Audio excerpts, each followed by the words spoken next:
pudiéramos hablar y pudiéramos decirnos la verdad de la situación. ¿Y qué perspectiva existe, si la han pensado, sobre hacer presencia en la sociedad de que los inmigrantes no están desamparados y que los inmigrantes hay aquí una representación de gente de distintas nacionalidades que puede ser? Nosotros en el programa de Desarrollo UGT sí que ofrecemos información básica en ese tema. Si luego más adelante esa información no se soluciona en primer nivel, digamos, sí que tenemos asesoría jurídica, ¿vale? Y el programa es gratuito, puede venir cualquier persona que crea que nos tiene, no sé, tiene alguna necesidad. Y lo que sí que hacemos también es una campaña para intentar sensibilizar a la población del problema del colectivo, de la situación de los inmigrantes, porque sí que es necesario, y yo creo que desde el año pasado, incluso algunos más, no sé, como que sí que hay actitudes que antes igual no había de como distancia hacia los inmigrantes, y pues es necesario hacer este tipo de campañas. ¿Hay alguna posición de la UGT frente a la ley de extranjería? Hombre, la ley de extranjería, pues, por ejemplo, con el tema del arraigo, la solución que se suele aplicar cuando una persona se quede irregular, es que no es una solución, pero es que no es una solución inmediata, digamos. Entonces, pues, claro, pensamos que a lo mejor pues estaría bastante bien intentar cambiar alguna de los requisitos que la ley marca o establece. Porque el tema de que una persona esté irregular aquí y tenga que estar 3 años, demostrar durante 3 años que ha estado aquí, pues es que... Y no ya demostrar que ha estado aquí, es que en ese tiempo esa persona tiene que comer, tiene que vivir, tiene que hacer cosas, entonces no es una solución. Y además a veces tenemos casos de a lo mejor personas que acaban de llevar pocos meses, pero están ya con un trabajo, con mala suerte que tienen una fuerza de trabajo, pues que no pueden trabajar realmente y no pueden tener los papeles, aunque hablen, si llevan un año, esta posibilidad no hay. Entonces, con mala suerte a veces eso complica las cosas, complica la integración de una persona y complica lo que ayuda a que haya gente que esté trabajando de manera clandestina, de manera irregular, porque al final son trabajos que no cotizan, que no... Sí, y es lo que está pasando últimamente. Yo creo que muchos nos damos cuenta que esos trabajos ahora mismo, aunque sea el servicio doméstico, en la agricultura, se está configurando otra vez, está existiendo ese trabajo, que hemos luchado para que no sea así, pero se está volviendo otra vez a hacer de esta forma. Bueno, yo me tengo que decir un poco con lo que se ha dicho, porque la realidad de las asociaciones de inmigrantes en Valladolid, que es con la persona que yo soy, no da para hacer ese tipo de acciones políticas ni de unificarse. Habrá unas 14 o 15 asociaciones de inmigrantes en Valladolid. ¿14? Solo, sí. Y algunas que llevan bastante tiempo, han desaparecido. Otras están supuestamente activas, pero no se les ve, o sea, no participan ni en las reuniones que convoca el Centro de Personal Inmigrante, que es, digamos, la máxima convocante para nosotros. Y luego la realidad de las propias asociaciones es muy distinta. Es decir, yo creo que todas las asociaciones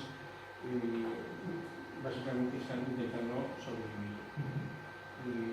Para que tenga una idea, el Ayuntamiento convoca una actividad en la Misa San Pedro Regalado y otra en la Cúpula del Milenio de la Semana Intercultural. Pagan 300 euros por cada una de las actividades, es decir, esos 600 euros vienen a ser el presupuesto anual de muchas de estas asociaciones. Entonces, con 600 euros no vas a llegar a ninguna parte.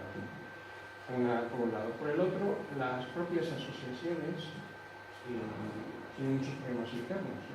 Ahora mismo hay 3 asociaciones distintas ecuatorianas. Y ha habido hasta 4 asociaciones de bolivianos. Entonces, claro, si yo me enfado con él, pues me voy de esa asociación y fundo la mía, ¿no? Eso no conduce a ninguna cooperación. Los esfuerzos que se han hecho para intentar coordinar una acción, básicamente lúdica, no de otro contenido, han fracasado por las propias medidas entre las asociaciones.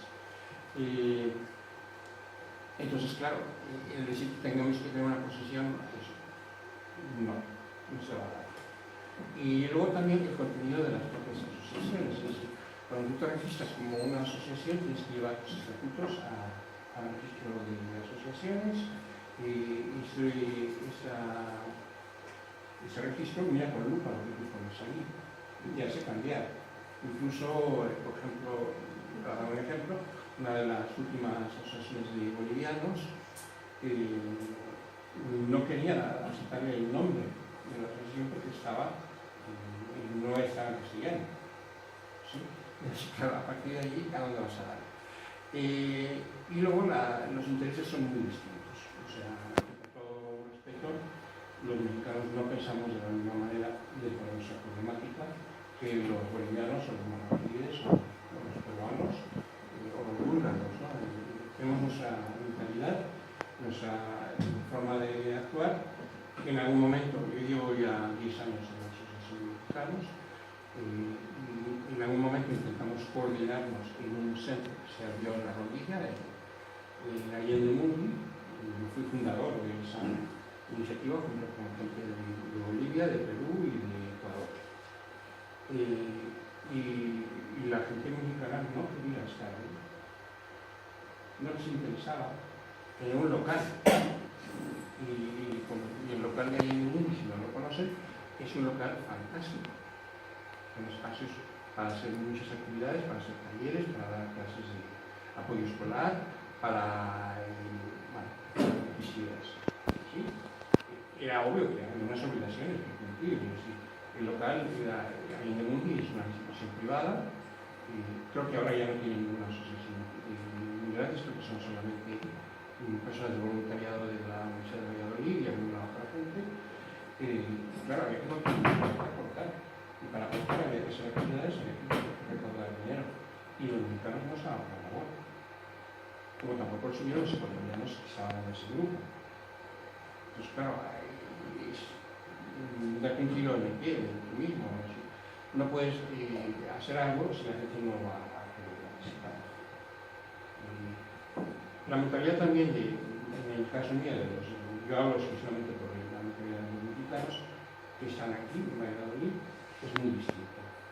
No tienen reivindicaciones políticas, porque no tenemos vida política aquí. ¿Para qué vamos a preocuparnos de una cosa que no vamos a poder influir? Sinceramente. Es egoísta, es muy egoísta. Hay que estar unidos, porque por allí empieza justamente el individualismo. Pero es así, es la realidad. A los mexicanos lo que les interesa es básicamente pues, mantener el status quo en el que han llegado o mejorar los status quo. Es muy raro el mexicano que llega a Valladolid, no viene allá con algo previo de los años. Yo he derivado a Formar, a UGT, a alguna gente que tenía problemas. Incluso hasta un solicitante de asilo político. Hemos tenido mujeres maltratadas por las parejas españolas, que no se sacar de donde estaba.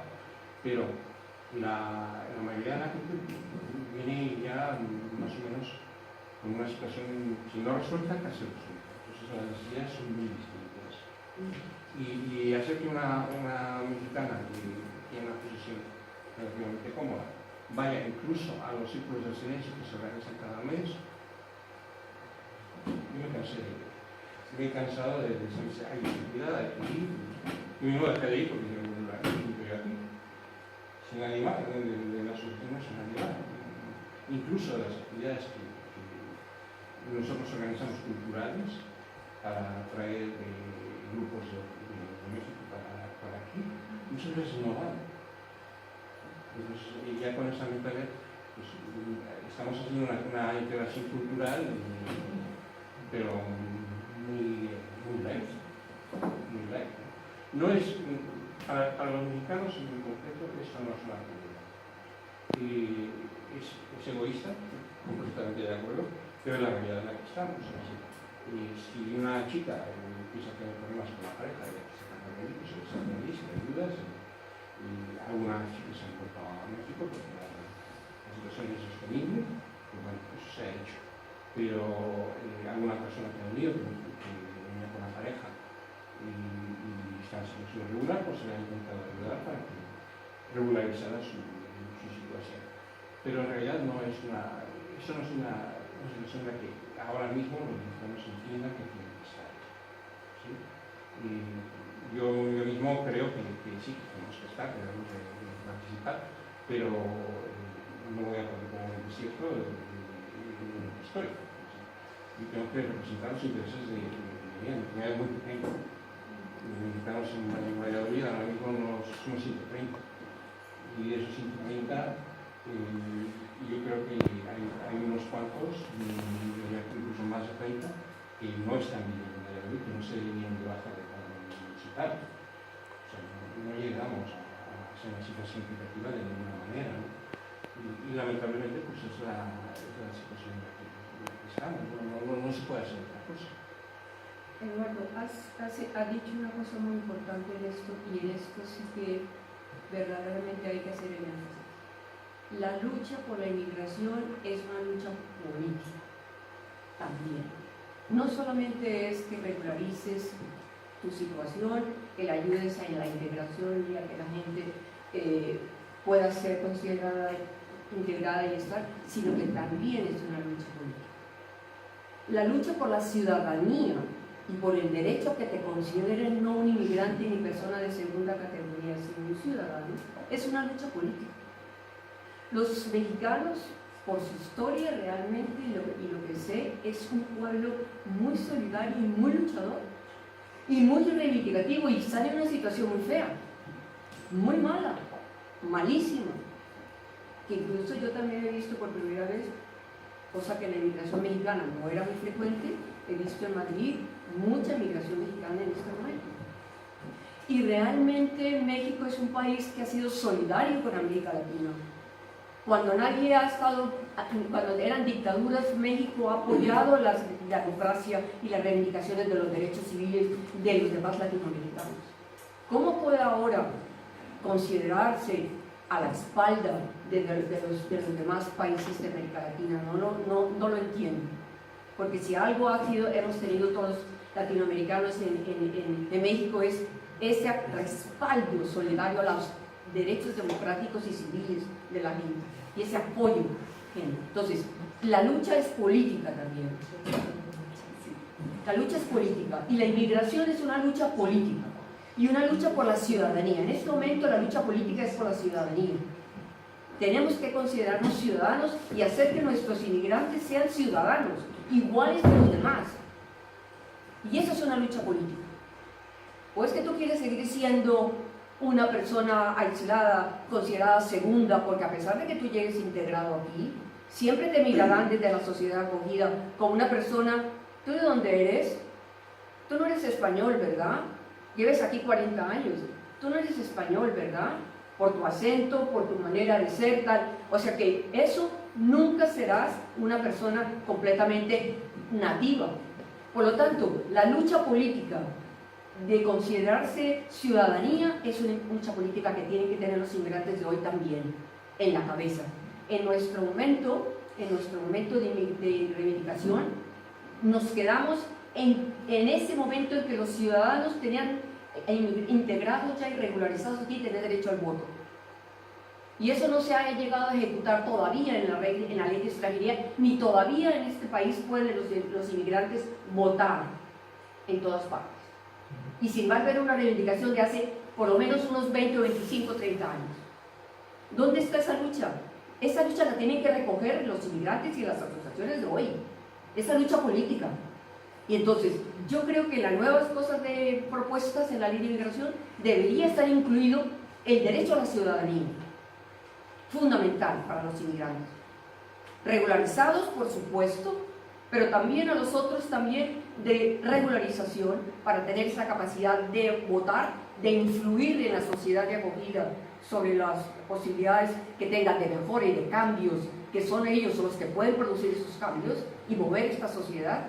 Y ese sería un asunto político y eso sería una lucha política. Así que yo te invito a que realmente, si no existe esa cosa, se implante, y además no se implante, que me suena muy fea esa palabra, sino que se convenza a que hay que hacer una lucha también política, aparte de que tenga un trabajo, de que yo busque mi situación de integración, a que yo pueda tener un mejor salario, o a mis derechos de sanidad, de educación.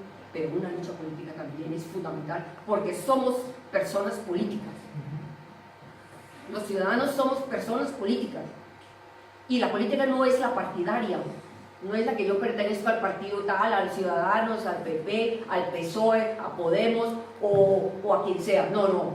La política es aquello con lo cual tú tienes y reivindicas tu derecho a estar en ese sitio y a que te puedan reconocer como tal, como persona.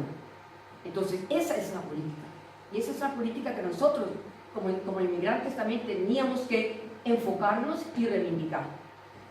No estamos reivindicando pertenecer a ningún partido, sino reivindicando nuestro derecho a considerarnos ciudadanos y a formar parte de una sociedad organizada y ayudar a esa conformación, esa autoorganización y esa autogestión.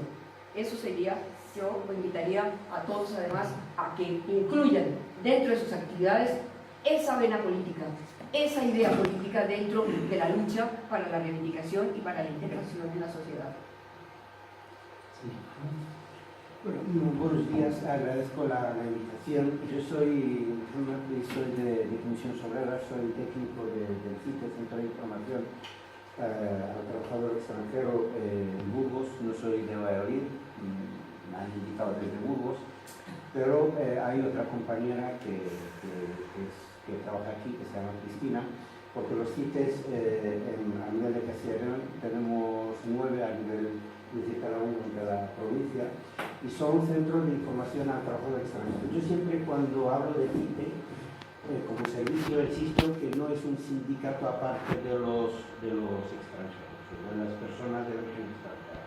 Es un servicio que, digamos, que informa principalmente sobre temas de extranjería, porque es una necesidad específica de un colectivo, como puede ser otras necesidades de otros colectivos, independientemente de su nacionalidad, pero también es una puerta de entrada de integración de la población extranjera en el sindicato,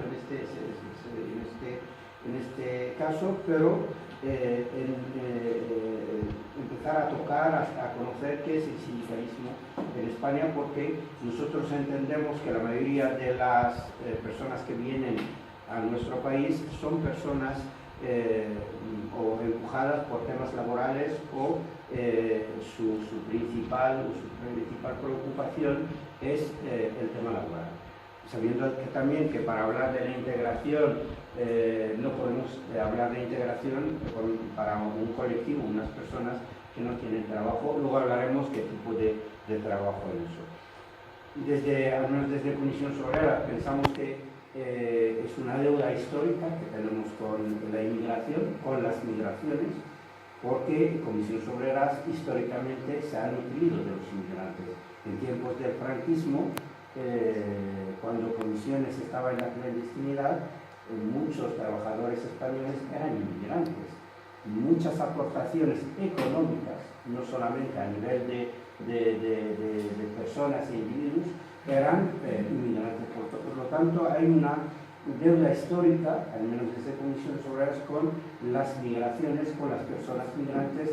De hecho, siempre hemos tenido una secretaria de migraciones, al menos a nivel confederal, desde el primer congreso celebrado dentro de la democracia. Yo quería volver, antes de eso, a una cosa muy importante.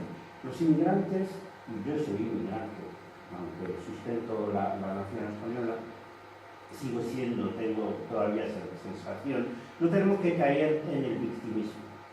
Nosotros no podemos ser como individuos, como colectivos, podemos ser víctimas de algunas políticas, pero el victimismo nosotros no tenemos que caer en ello.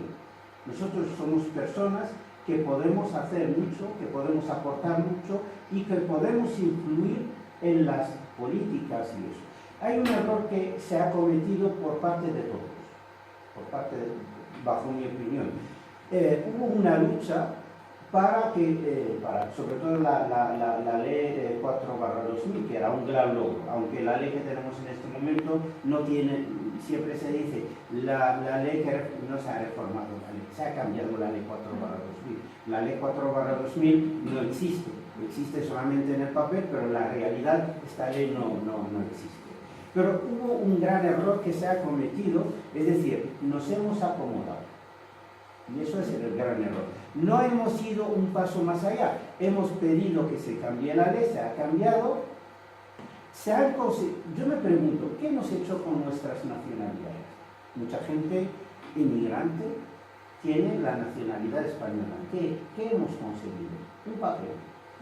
Pero no hemos ido un paso más allá en el tema de la ciudadanía. Es decir, tenemos la nacionalidad, pero no estamos aprovechando esta nacionalidad para nuestro bien y por supuesto para el bien de todos. ¿Cuántas personas con nacionalidad?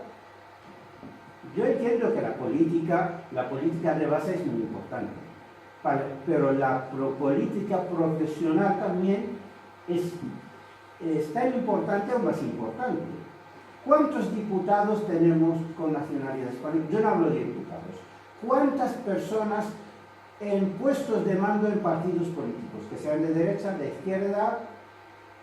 Espero que no nos afiliemos a la extrema derecha, porque muchas veces pasó en Francia, y eso entre paréntesis, el partido de Le Pen. Yo me llamó la atención una vez en un canal árabe, Al Jazeera, que es muy conocido, y el representante del partido hablaba árabe, es decir, que era de origen argelino, es decir, y eso me impactó mucho, ¿no? ¿Dónde estamos nosotros en los partidos políticos? ¿Dónde estamos en los sindicatos? En puestos de decisión, no estamos hablando de afiliados. ¿Cuántos concejales tenemos? Es después, porque yo la ley 4/2000 lleva 18 años, ¿no? Mucha gente tiene nacionalidad y todavía es noticia que fulanita de origen extranjero es concejal, creo que todavía no tenemos. No tiene que ser, después de tanto tiempo, no tiene que ser una noticia. Por lo tanto, ocupar los espacios, está bien ocupar la calle, pero también está bien ocupar las instituciones, entre muchas comillas. No hay que entenderlo, ocupar las instituciones, estar en las instituciones. Yo creo que, sin duda alguna, la inmigración, el fenómeno de la inmigración ocupa a todo el mundo, es noticia todo el día, ¿no? Pero lo que tiene que ser más preocupante para nosotros, ¿cómo vamos a gestionar esta inmigración? ¿Cómo vamos a gestionar la diversidad cultural que tenemos en nuestro país? Es la preocupación que tenemos que tener todos. Y cada uno desde su ámbito. Los sindicatos desde su ámbito laboral, los partidos políticos desde su ámbito político y las administraciones desde su ámbito. Si nosotros no gestionamos bien la diversidad cultural que tenemos en nuestro país, vamos a tener seguramente problemas no a medio plazo, sino a corto plazo. Sabemos que yo me gustaría enfocar más un poco el tema al tema sindical y laboral, porque es el ámbito que más me compete en este sentido, ¿no? Las necesidades laborales de los trabajadores y trabajadoras de este país de origen extranjero son las mismas que los autóctonos. tienen las mismas reivindicaciones y tienen las mismas necesidades. Pero hay que matizar. Yo necesito, hablando de la gestión de la diversidad, yo necesito un tiempo porque tengo un pariente que se me ha fallecido. Si soy español, si soy de Valladolid, igual con media jornada es suficiente, aunque el estatuto marca como mínimo un día, pero con media jornada igual. Personas que están irregulares. Les comentamos pues, un poco, nos cuentan la situación que tienen y vemos si es posible solucionar el problema a través de la RAE o bueno, depende un poco cada uno, porque cada una situación es diferente totalmente. Siguiendo con la siguiente línea, cuando la persona ha solucionado la situación administrativa, tiene que intentar pues, ser independiente y que ocuparse por sí mismo. La forma de conseguirlo es a través del empleo y lo que intentamos hacer es pues, ver un poco la situación en la que está y ver qué puede ofrecer al mercado laboral y ver qué necesita y darle un poco pues, a ver cuál es la vía para que esté de la mejor manera posible. Estas necesidades que tienen los trabajadores extranjeros las tenemos que tener en cuenta en nuestro ámbito laboral. También hay una cosa muy importante. Es verdad que la inmigración, y eso creo que es una realidad que es difícil de cambiar, los inmigrantes cuando vienen a ocupar, o un país cuando acoge a unos inmigrantes, para ocupar los puestos que sus ciudadanos, o los ciudadanos que ya viven en ello, no pueden ocupar. Es una realidad, ¿no? Pero nosotros, cuando ya están aquí los inmigrantes, tenemos que intentar dar la vuelta a esto, o minimizar los daños. ¿Por qué? Para no crear guetos dentro de sectores de trabajo. No es, por ejemplo, nosotros sabemos que la mayoría de las personas que han venido a trabajar en la agricultura, en servicios, en construcción. Hubo mucha concentración en estos sectores. Pero lo más llamativo, hubo mucha concentración no solamente en el sector, sino también en las categorías profesionales. Era rarísimo encontrarse no un alto mando, un encargado. Y cuando hay un encargado de origen extranjero, es para mandar a sus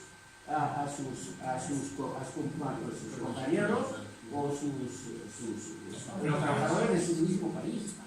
Muchas veces para explotarles mejor, no para Entonces, tenemos que dar una vuelta a eso. Y en este sentido yo creo que hay que hacer la diferencia entre dos generaciones.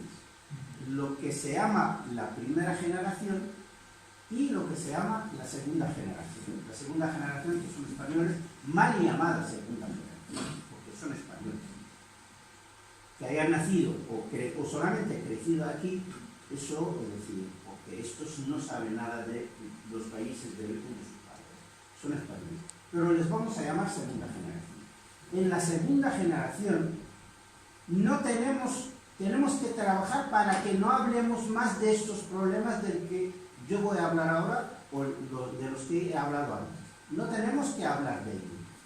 No podemos hablar en la segunda generación de la concentración de la población de origen extranjero en sectores concretos.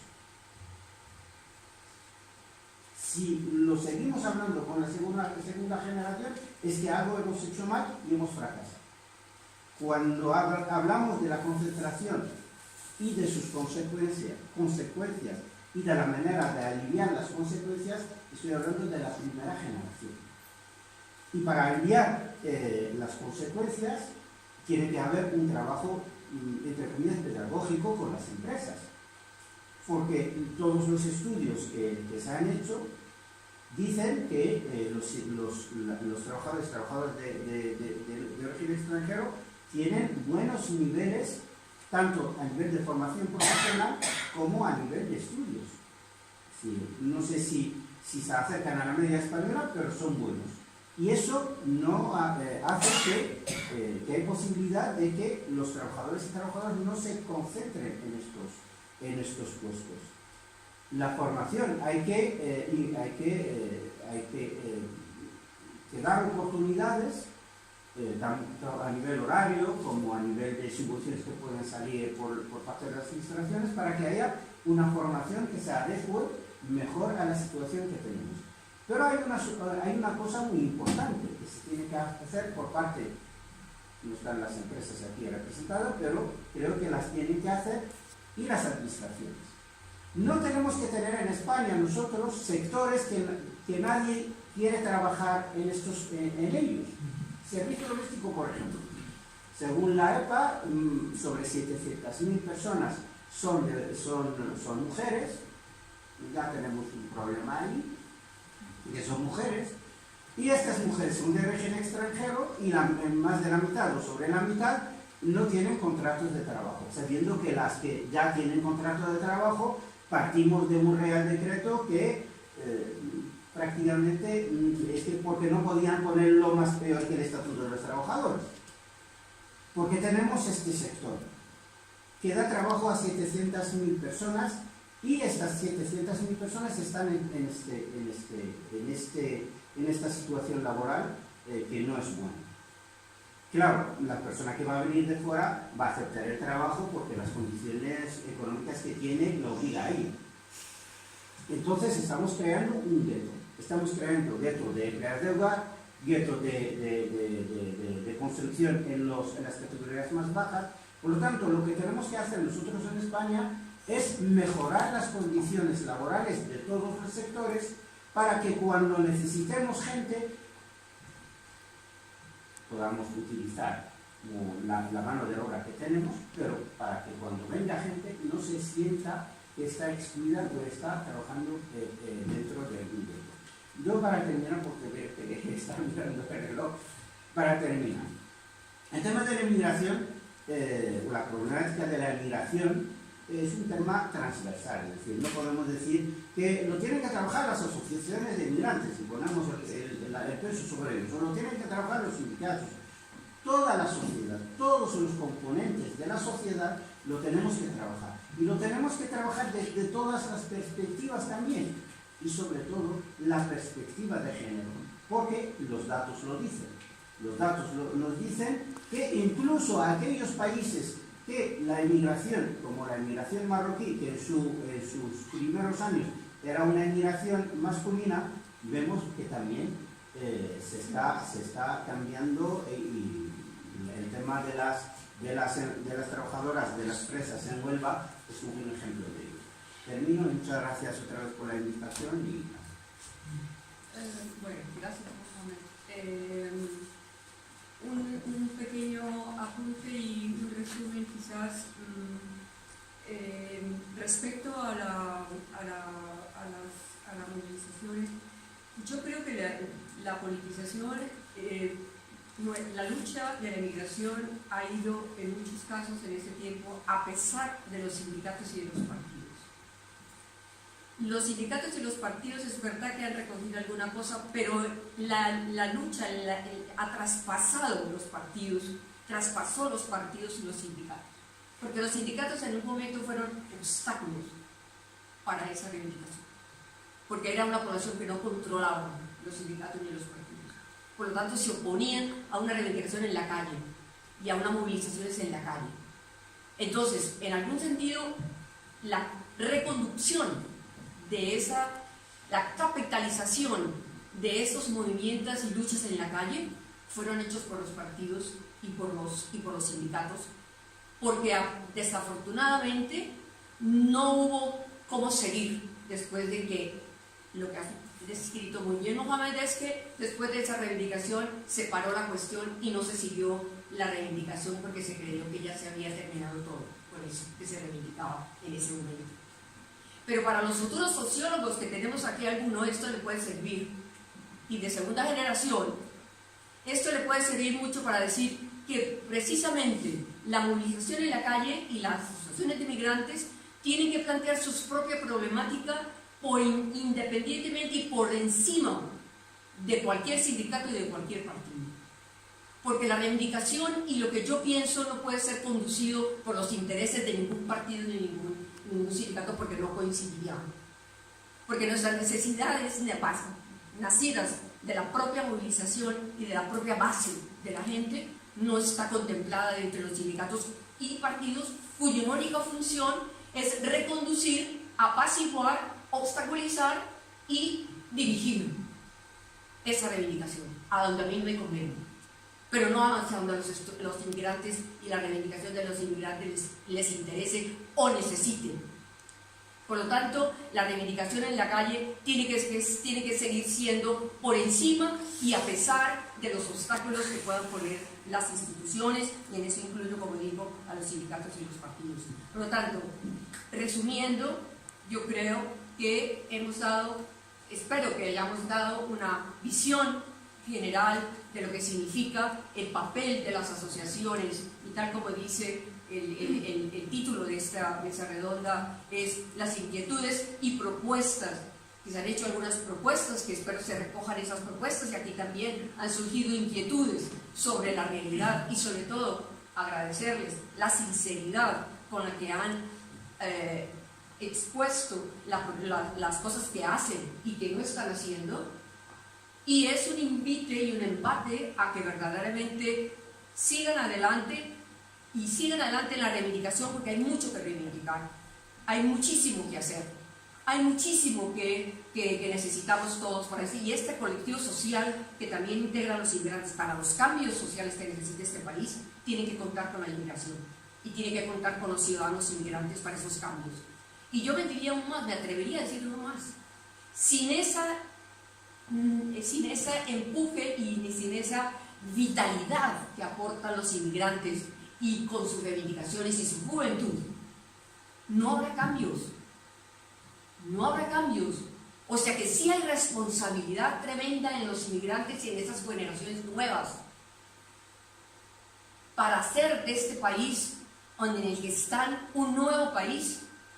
Es responsabilidad también de los inmigrantes nuevos y de segunda generación hacer que este país cambie, hacer que este país sea mejor, hacer que el bienestar llegue a todos como ciudadanos nuevos, aunque todavía no estén reconocidos, pero es la lucha de esas generaciones hacerlo. Pero también es la lucha de los que están aquí, que verdaderamente se comprometan a que eso pase y a no mirar más que los intereses justamente de esos colectivos que están aquí, que forman un uno y que están comprometidos y además apasionados por una lucha y por un lugar en la sociedad. Que se cuestione, que cuando se pregunten qué lugar ocupamos nosotros en esta sociedad, puedan tener respuestas. Pero hay que encontrarlas. Y hay que encontrarlas ahí donde están los problemas. Entonces yo creo que, gracias a todos, porque yo creo que han salido, podría haber sido muchísimo siempre mejor todo, pero gracias a todas por la aportación que han podido tener, y las últimas palabras por allí para que terminen ellos y no yo. No, yo solamente una reflexión, ¿no? Dentro de lo que está... Es verdad que es lo que han comentado todos los compañeros que están en mesa, y también lo que has comentado, es un tema de negociación, un tema complejo, que bien, pues también es un tema que hemos avanzado bastante. Pero también la exposición que los compañeros que han puesto me recuerdan que dentro de lo que es, no voy a decir un poco soy antiguo, soy un poco más tarde, pero bien, de una forma u otra, yo vengo de una lucha del año 89. Entonces, lo cual en ese sentido tengo no mucha experiencia, pero bien, de una forma, una aportación. Yo lo que exponían, a veces el problema de lo que es la parte correspondiente al local, que no tenemos gente, que no nos sigue nuestra gente, tal. Eso es un discurso, no es un discurso, pero es una realidad. Es una realidad y yo la he vivido en el año 89. Lo mismo, que hace que no teníamos local, no teníamos dónde estar, no teníamos tal, no teníamos administraciones, al contrario, ahora tenemos más sensibilización por parte política y sensibilidad. Antes no había reconocimiento. ¿Vale? Yo solamente un ejemplo que os doy, solamente para intentar enriquecer lo que es la propia mesa. En el año 90 se organiza el primer encierro en España de unos jóvenes, que eran de 19 años, 20 años, que ya todos eran irregulares. Y además que el gobierno español hasta el año 90 hasta final del año 91, en realidad hasta el año 91, a través de la primera regularización, no reconoce que había inmigración aquí.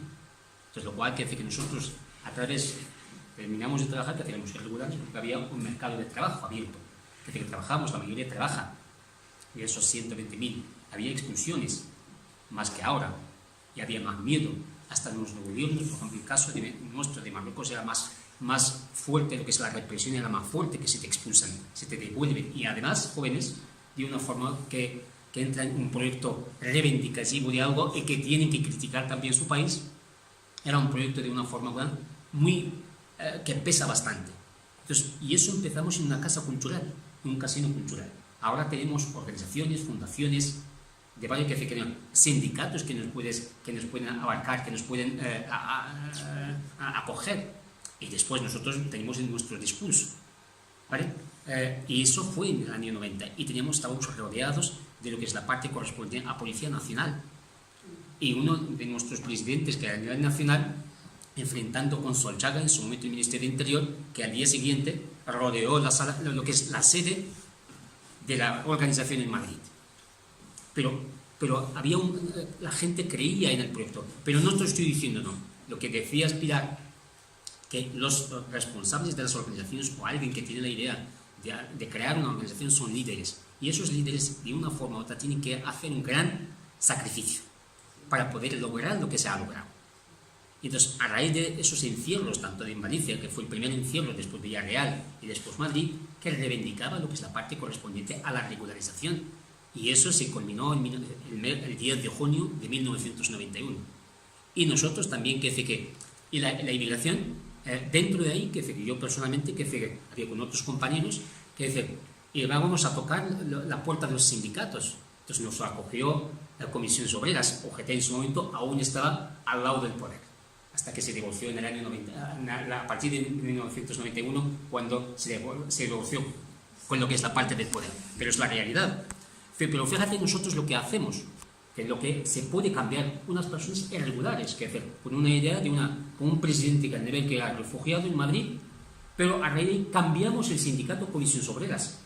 Tenéis que tener en cuenta, en toda España existe CITE, pero la única donde existe CITME es en Valencia. Pero es una reivindicación de los ciudadanos irregulares de una forma.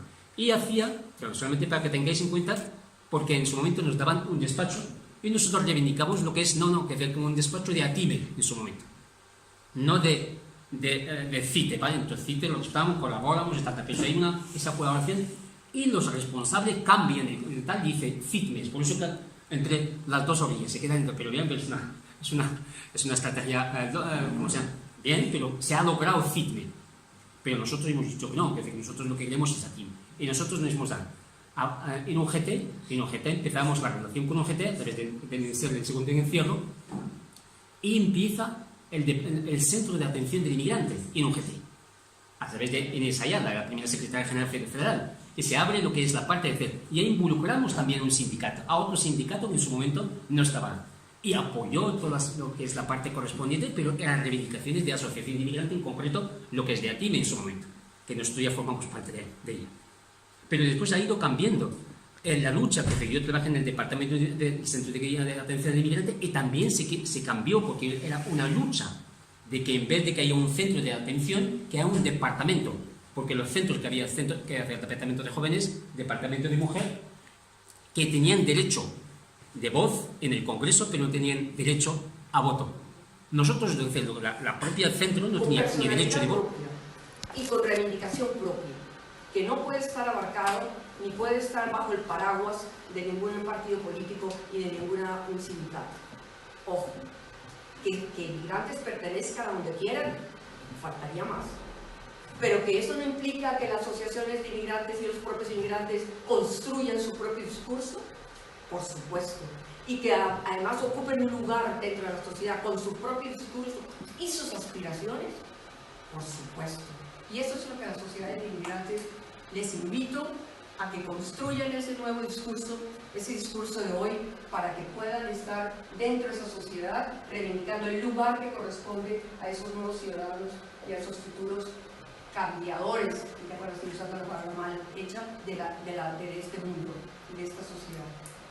Bueno, pues muchas gracias a todos por escuchar, perdón por ser tan largos y tan así, pero ojalá nos vayamos un poquito más estimulados para poder saber que tenemos una misión por delante que cumplir, que todavía está empezando.